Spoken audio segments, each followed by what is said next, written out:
안녕하세요, 안녕입니다. 제가 한 9년간 소수로 진행하고 이제 점점 다수를 맡으며 항상 드는 생각이 있습니다. 어제 블로그에도 그런 내용이었지만 일반 사기업을 진출하기 위해서는 빠른 회사 경험이 필요하다고 합니다. 면접원 이영님께서도 그런 말씀을 하셨고요. 그럼 과연 금융권은 어떻게 할 수 있을까요? 그래서 고객을 응대하는 곳이면 일단 쓰는 것이 좋습니다. 단 내가 갈 직무와 유사한 곳으로 써야겠죠. 예를 들면 편의점 영업관리, 오리온 빙글의 일반 영업, 기타 어떤 영업 관리나 영업, 그런 측면에서 되게 좋은 경험이 됩니다. 난 그래도 금융권을 가고 싶다 하면 저축은행을 추천하겠습니다. 새마을금고, 신협 이런 데는 보지도 말고요. 저축은행은 여러분에게 상위 10위 정도 되는 곳에 간다면 배울 수 있는 것이 되게 많을 것입니다. 지방저축은행 경우에는 꼭 저에게 물어봐 주시고 한번 고민해 보세요. 여러분 다 쓰세요. 그리고 업무에 대한 이해도를 높이셔야 됩니다. 계약직, 인턴 중요하지 않습니다.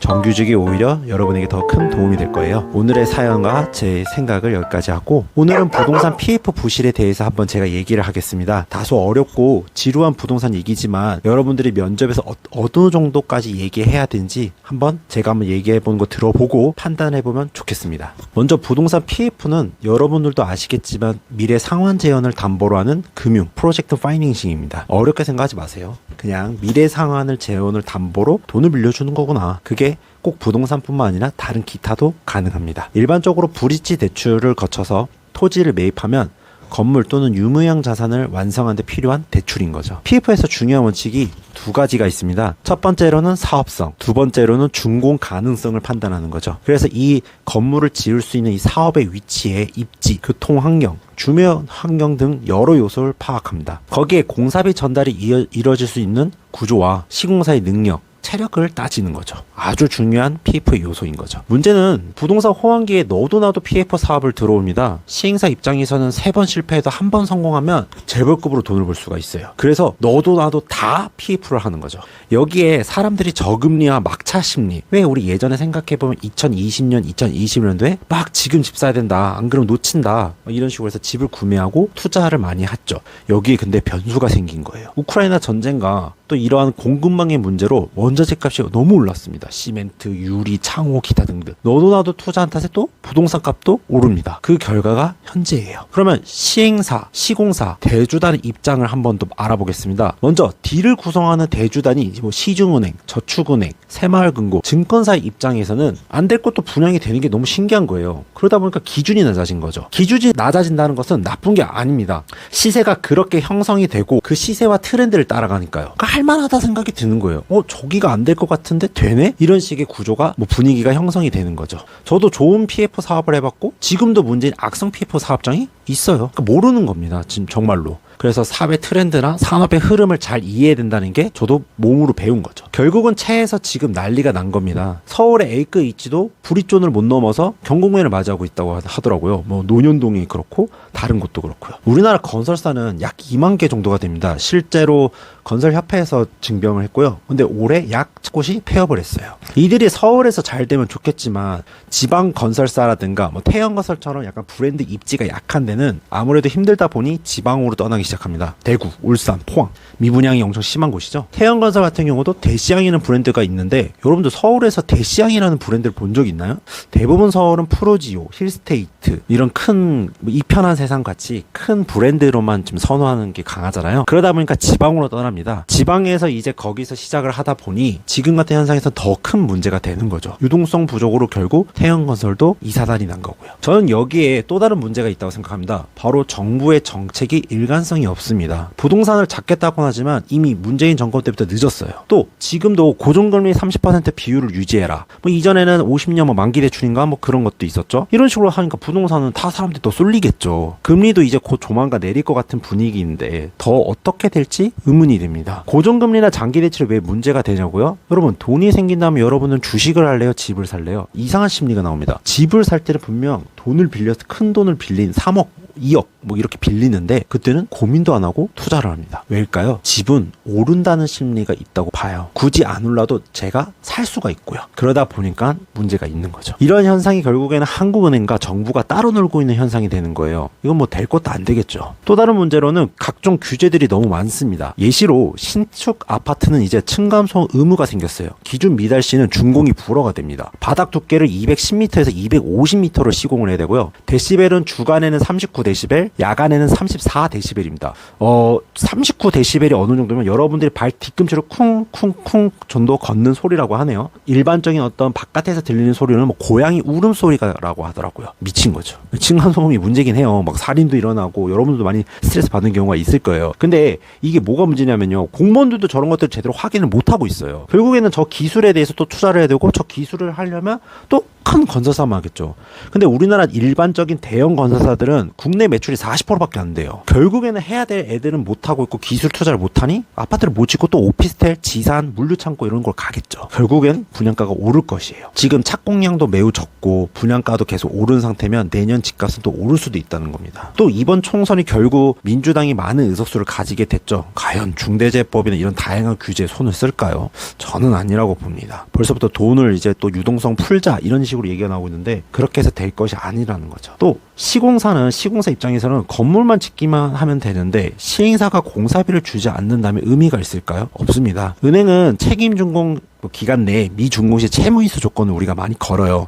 그러니까 시공사를 압박을 하는 거죠. 야, 시공사 너네가 시행사 좀 털어줘. 얘기 좀 해봐. 이런 식으로 하는 거예요. 같이 털자. 근데 시공사 입장에서는 분양이 다 되어도 실제로 한 5에서 7% 정도 금액을 받습니다. 마진이 그렇게 안 남는 거예요. 왜? 준공만 하면 되니까요. 도급 계약을 했으니. 근데 이런 것들 좀 답답해요. 너무 조금은 시공사에 대한 압박이 좀 강합니다. 근데 이게 어쩔 수 없는 것도 있어요. 은행 입장에서는 같이 조금은 뭔가 얘기를 해서 나아가야 되는데 시공사만 나 몰라 할 수는 없는 거죠. 하지만 시공사 입장에서도 답답한 측면이 있는 거죠. 공사비를 못 받으니 유동성이 계속 안 되는 겁니다. 다음은 시행사 입장이에요. 얘네가 제일 문제예요. 제가 봤을 때는. 저는 개인적으로 시행사들은 다 문제가 있다고 봅니다. 저축은행 경우에는 차주 에쿼티를 20% 정도 충족해야 되는데 PF 대출을 하려면요. 문제는 얘네가 에쿼티 대부분이 토지값으로 충당을 합니다. 예를 들어 1억짜리 땅을 7천만 원에 대출을 받고 3천만 원 자기 에쿼티를 넣어서 땅을 살 수가 있는 거죠. 근데 열심히 입을 털어서 이제 인허가를 받습니다. 못 받으면 또 나가리가 되는 거고요. 이렇게 인허가를 받으면 이제 PF 작업을 진행하는데 땅이 짤이 갑자기 5억짜리 땅이 됩니다. 왜냐면 그냥 나대지 상태였던 게 아파트라든가 상가가 들어오니까요. 그럼 총사업비가 약 25% 칩시다. 어차피 사업비 에쿼티가 20%만 충족하면 되니 땅은 이미 5억이 됐잖아요. 그러니까 에쿼티가 되는 겁니다. 그러니까 자기 돈 하나 안 쓰고 20억짜리 사업을 시작할 수 있는 거죠. 이런 것들에 대해서 예전에 한번 신문에도 나왔었어요. 어떻게 하면 좋냐, 뭐 블라인드 펀드를 해라, 뭐 외국처럼 뭘 하자. 근데 우리나라는 약간 그런 제도가 좀 잘 안 되고 있어요. 또 하기도 어려운 것도 사실이고요. 그래서 이 부분에 대해서는 조금 더 정부나 다른 기관에서도 한번 공부를 하고 또 한번 알아보는 스터디가 필요하다고 봅니다. 아까 얘기했듯이 호황일 때 이게 사업이 다 되다 보니까 너도 나도 하는 거예요. 이러니까 이런 상황에서 또 새마을금고 이런 걸 받아주니 1200개 중 400개가 부실이 되는 거죠. 이제 이 상황이 이해되시죠? 자, 그러면 대안을 한번 제가 고민을 해봤어요. 지금 뭐 캔코가 또 펀드나 이런 돈을 투입하고 있고 시중은행들이 NPL 방법을 하고 있고 금감원에서 다양한 의견을 내고 있습니다. 저는 근데 다 필요 없다고 봐요. 절대적인 원칙으로 돈을 빌렸으면 갚아야 하는 게 맞지 않습니까? 차주가 연락이 잘 되고 이자라도 내는 사업장이 있다면 살리는 게 맞아요. 근데 연락도 안 되고 이자도 안 되고 그냥 배짜는 식이면 어떡합니까? 살려줘야 되나요? 살리면 안 되겠죠. 절대로. 왜? 이걸 살려주면 똑같은 시소가 계속 반복됩니다. 다음 부동산 호황기 때 또 안 그럴까요? 또 그럴 거라고 보아요. 저는.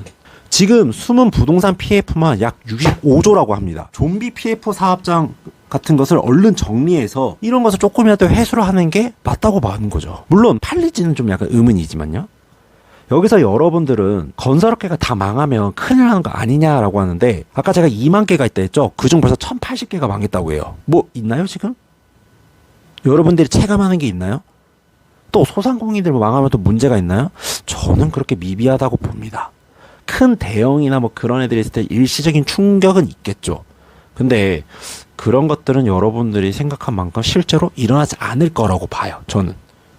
IMF나 뭐 저축은행 사태, 뭐 리먼 브라더스 사태 그런 경우에는 좀 이해가 되죠. 결국에는 좀비네들한테 백신이 없는데 뭘 어떻게 할 겁니까? 그래서 망하는 시기를 조절을 해야 돼요. 그래서 일부 시중은행에서 그나마 좋은 입지를 가진 사업장에 NPL 방식으로 선매입을 하는 거죠. 저는 이거는 조금 생각하지 못했던 거예요. 두 번째로는 규제 해소입니다. 모두가 힘들 때 활력을 주는 게 가장 큰 해결책이죠. 층간소음 중요합니다.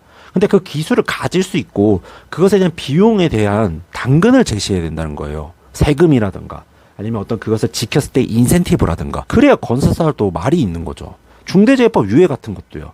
이런 관련 비용, 우리 안전관리자 때문에 많이 고생한다고 한국경제에서 나왔었죠. 그런 관련 비용들이 증가하고 있습니다. 준비가 안 돼 있는데 어떻게 하라는 거예요? 여러분들도 준비가 안 돼 있는데 기회 오면 화내고 그러잖아요. 똑같은 거예요. 또 최저임금과 획일적인 노동시간 규제도 바꿔야 합니다. 이런 게 다 비용인 거죠. 근데 우리나라 최저임금 너무 많이 올랐어요. 결국에는 여러분들에게 더 피해가 갈 겁니다.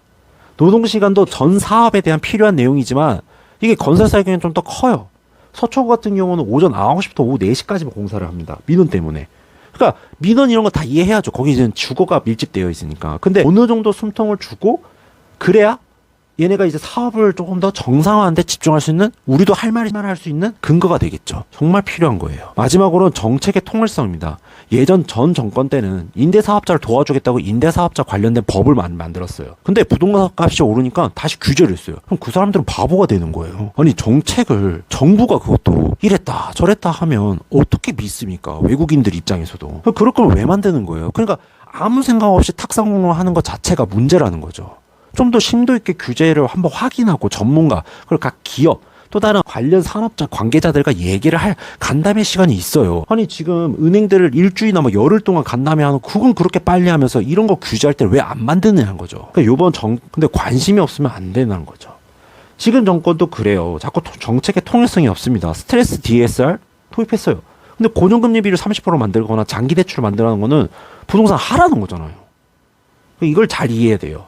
결국에는 돈이 있고 집이 있는 사람이 저 한도를 쓰지 없는 사람은 못 쓰는 거예요. 그래서 실수요자를 위한 청년, 노령층, 신혼부부를 위한 정책들을 통일성 있게 해야 한국은행도 그거에 맞게 통화정책을 만들겠죠. 지금 부동산을 그나마 좋게 하는 것은 이런 방법이라고 생각해요. 여러분들이 부동산 관련 질의를 받는다면 어떤 게 중요하냐면요. 바로 여러분들의 의견입니다. 어느 정도 부동산 흐름이 정리된 블로그, 유튜브, 또 저도 있잖아요. 거기에 여러분들이 나는 저 의견이 맞는 것 같아. 근데 한 번 더 알아봐야지. 이렇게 명확해야 되고 무엇이 문제인지를 얘기해 줘야 됩니다. 맨날 국토부 장관처럼 뭐 지원해야 된다. 아니 지원을 뭘 얼만큼 지원해야 된대요. 정리하자면 외부 변수로 원자재 값 등등이 상승하여 분양가가 높아졌고 호황기에 짙던 PF들이 유동성이 부족한데 캔코나 시중은행을 쪼아서 정부의 통일성이 없는 행위, 이런 것들이 현재 문제가 되고 있는 거죠. 시행사, 시공사의 구조적인 문제도 있고요.